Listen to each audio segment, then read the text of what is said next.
আরে আমরা যেন মহারাজের কাছে ফেল না, কিছু একটা করতেই হবে। আমার মাথাটা গরম হয়ে যাচ্ছে। গোপালের মতন রাজসভার ময়লাকে যতক্ষণ না ফেলা যাচ্ছে ততক্ষণ আমার মাথা জ্বলন্ত কয়লা হয়েই জ্বলবে। পণ্ডিত মশাইয়ের মাথায় একটা বুদ্ধি আছে মন্ত্রী মশাই। আপনি যদি সেই অনুযায়ী উঁচির কাজ করেন তাহলে বেটা গোপালের কপালে দুর্গতির সীমা থাকবে না। এই কি বুদ্ধি, কি বুদ্ধি? আপনি বরং এই ব্যাপারে পণ্ডিত মশাইয়ের সাথে একবার আলোচনা করে নিন। আমি চলি, কেমন? আমি চলি। হ্যাঁ হ্যাঁ, এসো এসো এসো এসো।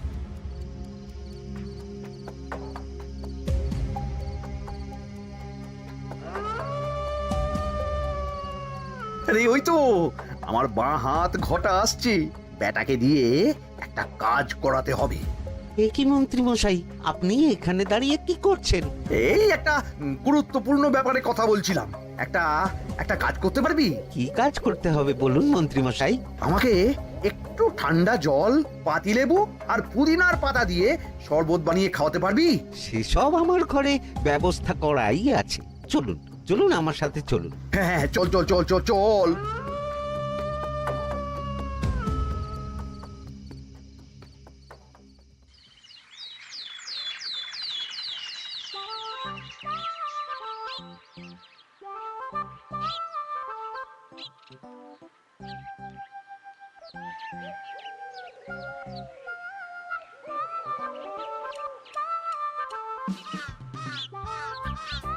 কি ব্যাপার পণ্ডিত, এত গুম মেরে আছো কেন? সকাল সকাল গিন্নি খুব বকেছেন মনে হচ্ছে। গিন্নির বাক্য সুধায় কান ভরে গেছে, আর কিছুই কানে ঢুকছে না। আরে দাঁড়াও দাঁড়াও পণ্ডিত, দাঁড়াও জ্যোতিষী। পণ্ডিত তো আমার কথা শুনতেই পেল না মনে হচ্ছে। তুমি তো দূর থেকে বলেছো, আমি তো বলেছি পাশ থেকে, তাতেও শুনতে পাইনি। কানের পোকা হলো নাকি? কি গো পণ্ডিত, ব্যাপার কি? কেমন বুঝছো? এ তো ভয়ানক কর্ণকোষ্ঠবদ্ধতার লক্ষণ। তুমি কচু বুঝেছো? আমার হয়েছে কর্ণগোপাল, তোমাদেরও হতো, কিন্তু তোমাদের দোকান কাটা বলে হয়নি। তুমি আমাদের অপমান করছো। তোমাদের অপমান বোধ থাকলে কোনো শব্দই কানে ঢুকতো না, শুধু একটাই শব্দ কানে বাজতো, গোপাল গোপাল গোপাল। এবারে রাজসভায় কিভাবে হেনস্থা হতে হলো মনে নেই?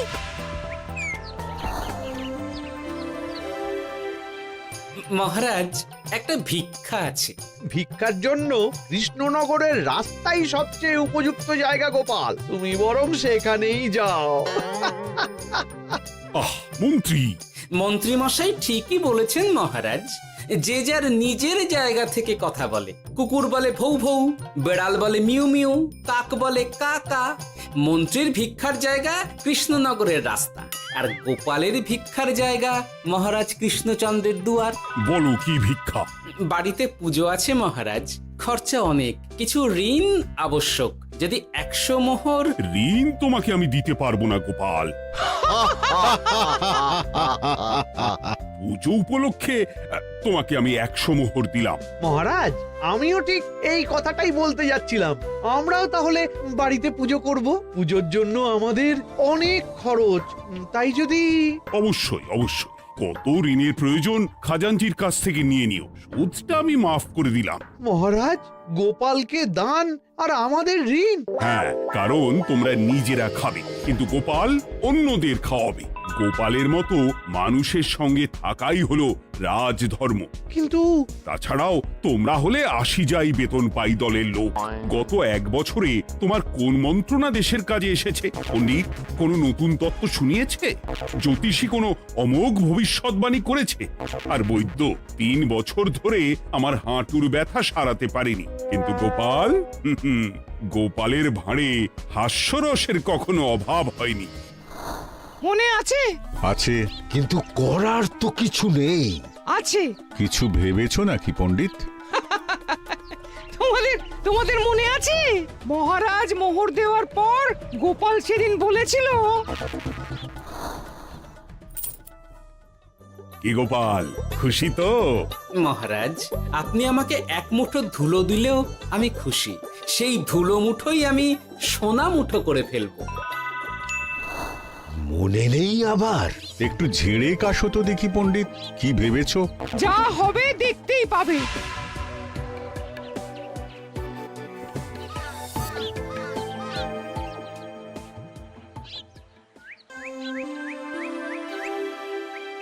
মহারাজের জয় হোক, মহারাজের জয় হোক। ওরে বাবা, এই যে সকাল সকাল চান করে ঠান্ডা লেগে গেল মনে হচ্ছে। মহারাজ, ওই কবি গান উপলক্ষে গত মাসটা আমি কৃষ্ণনগরের কোণে কোণে ঘুরে বেরিয়েছি। প্রজাদের মধ্যে একটা অসন্তোষ আমি লক্ষ্য করেছি মহারাজ। অসন্তোষ? আমি তো জানতাম আমার শাসনে প্রজারা সুখে আছে। সুখে তারা ভাসছে মহারাজ, কিন্তু একটাই অসুখ, তারা মহারাজের দর্শন পায় না। তারা মহারাজের পদধূলির জন্য আকুল হয়ে আছে, মহারাজের দর্শন পাওয়ার জন্য চাতকের মতো অপেক্ষা করছে। চিত্রকরকে দিয়ে চিত্র অঙ্কন করিয়ে বিলি করে দিলেই হলো।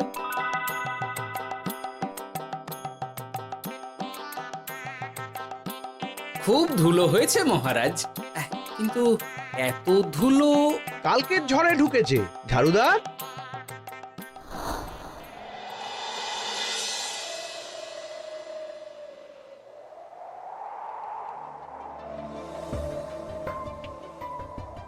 এই সুযোগ, রাজসভা ফাঁকা, এমন ঝড় যে পেয়াদারাও বাইরে নেই। কাজটা সেরে ফেল, বুঝলি? কিরে, কাজটা কর।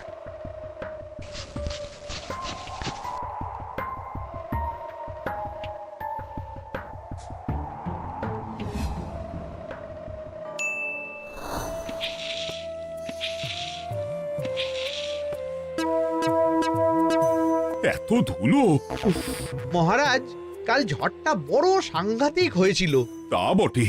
আচ্ছা গোপাল, তুমি বলেছিলে মহারাজ তোমাকে এক মুঠো ধুলো দিলেও সেটা সোনা হয়ে যাবে। এখনো সেই কথাই বলছি।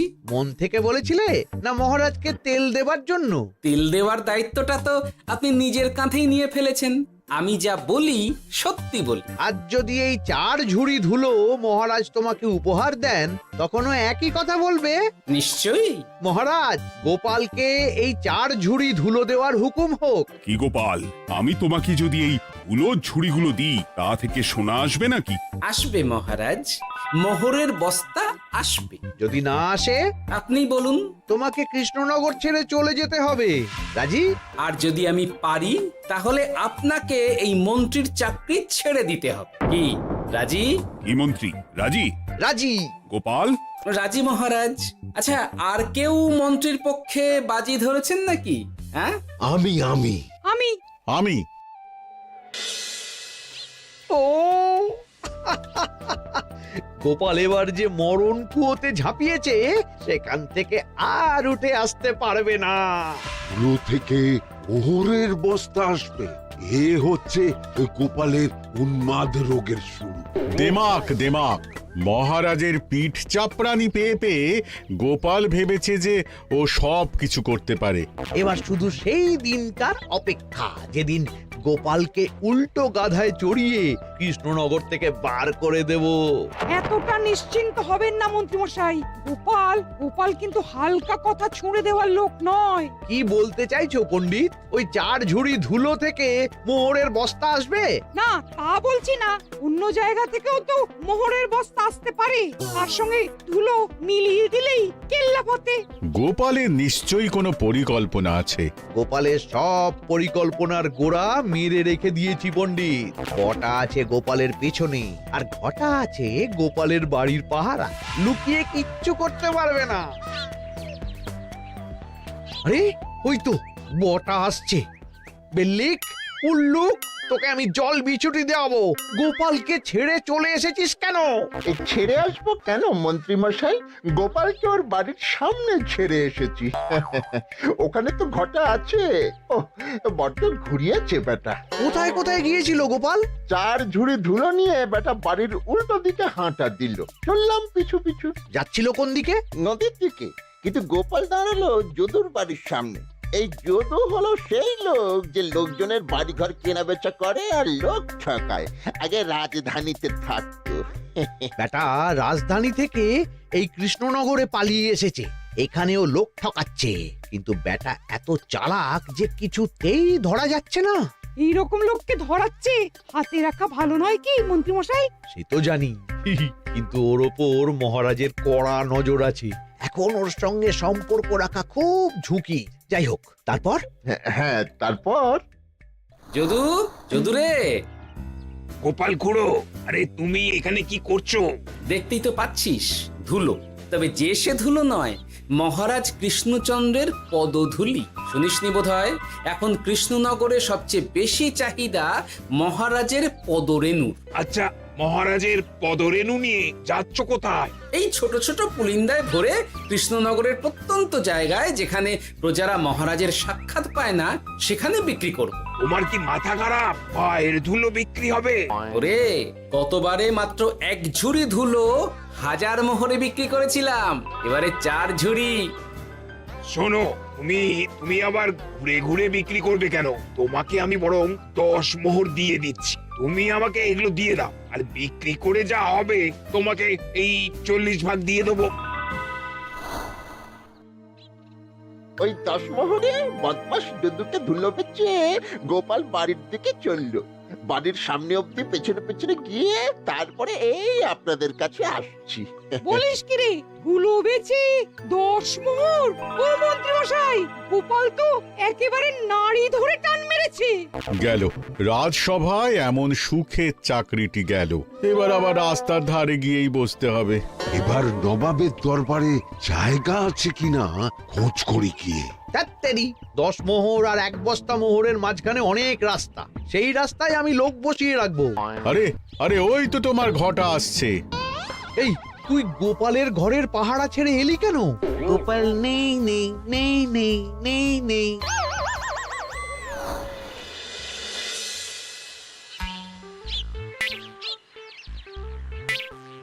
আরে, ভয় পেলি নাকি? না না না না না, ভয় পাবো কেন? শোন, তোকে পেয়ে আমার খুব ভালো হলো বুঝলি। তোকে আমার একটা কাজ করতে হবে। বলো বলো। আসলে বুঝলি, আমার না গিন্নিকে নিয়ে তার বাপের বাড়ি যাওয়ার কথা ছিল, কিন্তু হঠাৎ বিশেষ কাজে আমাকে খামবাজে চলে যেতে হচ্ছে। এখন আমি গিয়ে গিন্নিকে বললে বুঝতেই পারছিস কুরুক্ষেত্র হয়ে যাবে একেবারে। তাই আমি কাউকে খুঁজছিলাম যে আমার বাইরে যাওয়ার খবরটা আমার গিন্নিকে গিয়ে দেবে। তুই পারবি বাবা ঘটা? ওরে বাবা, আরে আরে আরে, ভয় পাস না, তোকে গিয়ে মুখে কিছু বলতে হবে না। এই নে, এই চিঠিটা আমার বউকে দিবি।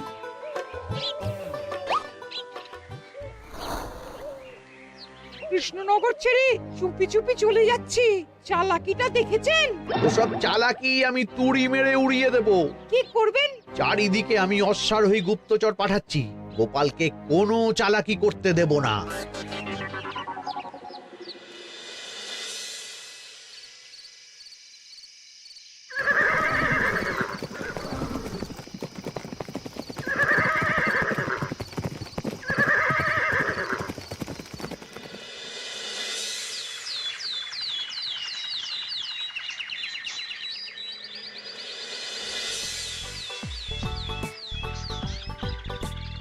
অং বং পিং পং।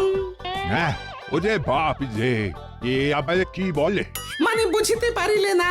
অং বং পিং পং অর্থাৎ আইসো আমার নিকট বিদেশি জাদু শরবত আছে, ইহাতে তৃষ্ণা নিবারিত হয়, শক্তি বৃদ্ধি হয়, ঘুম ভালো হয়, সম্পর্কের উন্নতি হয়, জামা কাপড় ফর্সা হয়, তু শব্দ না করে সকাল সকাল কষ্ট পরিষ্কার হয়, মূল্য মাত্র 1 মোহর। বোঝো, ওইটুকু অং বঙ্গের মধ্যে এত কিছু? ঠিক আছে, তা দাও দেখি, আপাতত টেস্টটা তো মিটু, বাকিগুলো পরে বোঝা যাবে।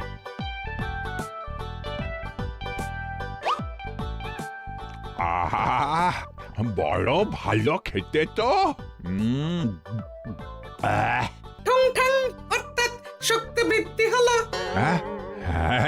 হ্যাঁ, মনে হচ্ছে গায়ে যেন 2 গুণ বল পাচ্ছি। কি হয়েছে ভাই? এ কে? এ ভিন দেশ থেকে জাদু শরবত নিয়ে এসেছে গো। জাদু শরবত ভিনদেশ? একেবারে, হ্যাঁ, একেবারে বহু ভুজা শরবত। খেলে তেষ্টা যাবে, গায়ে জোর হবে, ঘুম হবে, সম্পর্ক ভালো হবে, জামা কাপড় ফর্সা হবে, সকালে হ্রাস করে পেটও পরিষ্কার হবে। সে কি? দাও গো ভাই, আমাকেও দাও। গুড় জল, সঙ্গে একটু ভাজা মশলা, আমচুর আর বিট নুন, শুদ্ধ দেশি জিনিস। জানলে কেউ ছুঁয়েও দেখতো না, কিন্তু একটু বিদেশি গন্ধ দিতেই একেবারে হট্টমেলা। আরে তোমরাও এসেছো দেখছি। সং সং শঙ্কা, লং লং লঙ্কা। মানে অর্থাৎ এই শরবত খেলে আর শঙ্কা নাই, বুদ্ধি লঙ্কার মতন ঝাল হয়ে যাবে। তারপর ডং ডং ডঙ্কা, টং টং টঙ্কা, ফাইন ফাইন, অর্থাৎ টাকা আসবে আমার কাছে।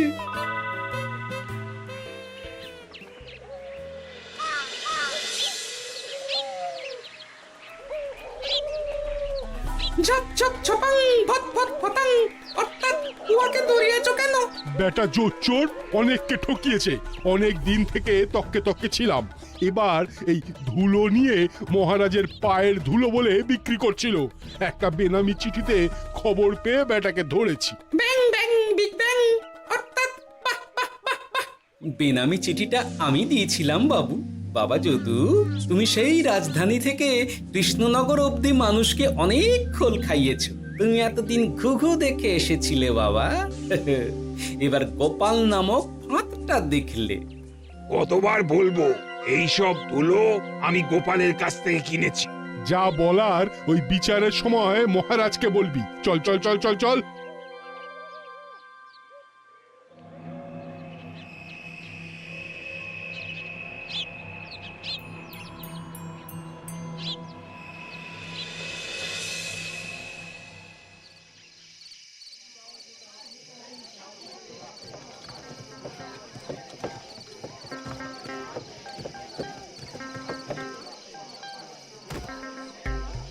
ঝন্টু মন্টু ননাংফু। নাও ঠেলা। সাহেব বলে কি ফু দিয়ে দিতে হবে?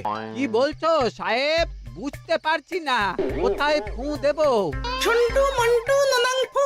অর্থাৎ লবণ আছে? আছে আছে সাহেব আছে। কত লাগবে?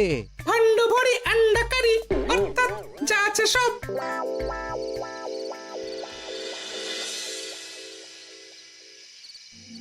ব্যাস, মোটামুটি আশেপাশে সব দোকানের নুন এখন আমার জিম্মায়। এবার আসল মজা শুরু হবে।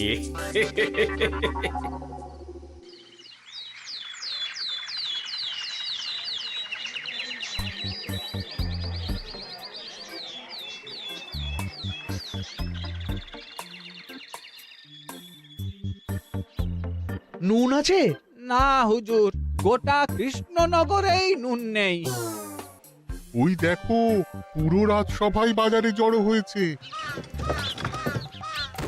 শান্তামনা, শান্টু মন্টু।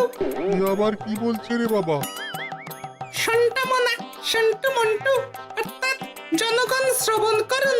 নান্টু কান্টু, নুন কিনিবেন আন্টু আন্টু। আসুন আসুন।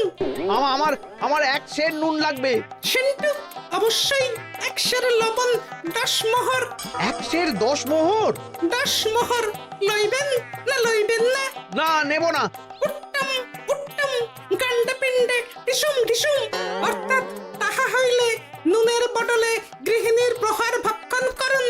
আমাকে 1 সের নুন দিন। আমাকেও আমাকেও। নুন ছাড়া বাড়ি ফিরলে গিন্নি ঘর ছাড়া করবে আমাকে। শুনলাম কৃষ্ণনগর থেকে নুন উধাও। আছে মহারাজ, আছে। কৃষ্ণনগরের সব লবণ আমার নিকটে আছে।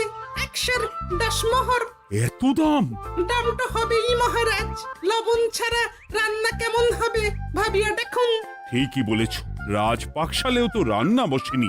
100 সেরের মতন রাজপ্রাসাদে পাঠিয়ে দাও। 1000 মোহর দিয়ে দাও।